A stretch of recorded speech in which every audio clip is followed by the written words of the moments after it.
America అధ్యక్షుడు Donald Trump ప్రతీకార సుంకాల మోత మోగిస్తున్నారు. ఆసియాలో తమకు అత్యంత కీలకమైన భాగస్వాములుగా ఉన్న జపాన్, దక్షిణ కొరియాలపై 25% సుంకాలను విధించారు. ఈ సుంకాలు ఆగస్టు 1వ తేదీ నుంచి అమల్లోకి రానున్నాయి. రెండు దేశాల నేతలను ఉద్దేశిస్తూ రాసిన లేఖలను ఆయన తన సామాజిక మాధ్యమం ట్రూత్లో ఉంచారు.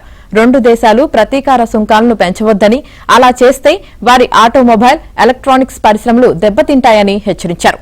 జపాన్, దక్షిణ కొరియా ఏ కారణాల వల్ల సుంకాలను పెంచినా ఇప్పుడు తాము విధించిన 25%కి అదనంగా ఆ సుంకాలను వేస్తామని ట్రంప్ హెచ్చరించారు. మిగిలిన దేశాలకు ప్రతీకార సుంకాల గడువును ఆగస్టు 1 వరకు పొడిగించారు.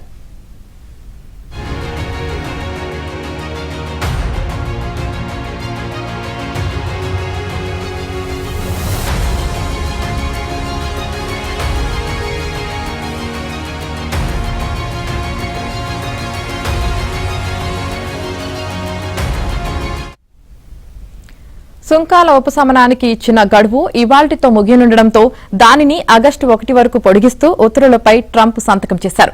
ఈలోగా చర్చలకు రావాలని ఆయా దేశాలపై ట్రంప్ ఒత్తిడి తెస్తున్నారు.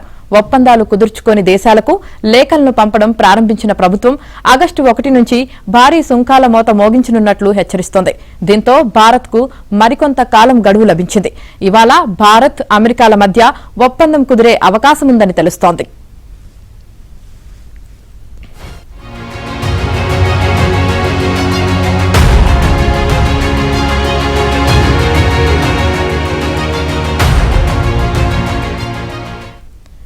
ఇక ఒక పక్క బ్రిక్స్ దేశాల సదస్సు బ్రెజిల్లో జరుగుతుంటే మరో పక్క అమెరికా అధ్యక్షుడు డొనాల్డ్ ట్రంప్ విషం కక్కారు.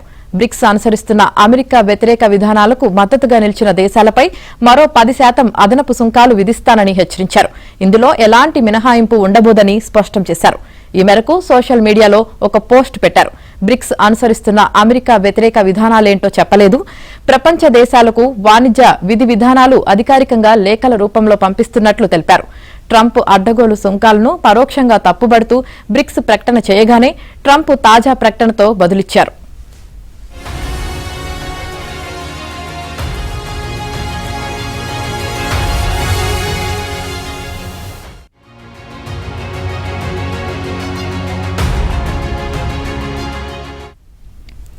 బ్రిక్స్ కు మద్దతిచ్చే దేశాలపై అదనపు సుంకాలు విధిస్తామన్న ట్రంప్ హెచ్చరికపై చైనా ఆచితూచి స్పందించింది.